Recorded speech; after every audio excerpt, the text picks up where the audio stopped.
You must find the place inside yourself where nothing is impossible. তিব্বতের সাংপু নদীটি ভারতে কী নামে পরিচিত? ব্রহ্মপুত্র নামে পরিচিত।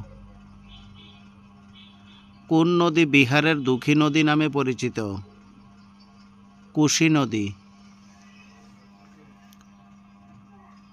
কোন নদী পশ্চিমবঙ্গের দুঃখী নদী নামে পরিচিত? দামোদর নদী। ভারতের কোন নদী বৃদ্ধগঙ্গা নামে পরিচিত?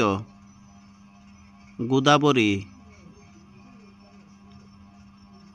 ভারতের বৃহত্তম মোহনা কোন নদীর মুখে অবস্থিত? হুগলি নদীর মুখে। বাংলাদেশের মেঘনা নদী কোন দুটি নদীর মিলিত স্রোত? গঙ্গা ও ব্রহ্মপুত্র নদের। কোন নদী গঙ্গাকে দক্ষিণ ভারতের সঙ্গে যুক্ত করেছে? সোন নদী। মধ্যপ্রদেশ, মহারাষ্ট্র ও গুজরাটের মধ্যে কোন নদী নিয়ে বিরোধ রয়েছে? নর্মদা নদী। ভারতের মরুভূমি অঞ্চলে একমাত্র বৃহত্তম নদীর নাম কি? লুনি নদী। আলোকানন্দ ও ভাগীরথীর মিলনস্থলটির নাম কি? রুদ্রপ্রয়াগ।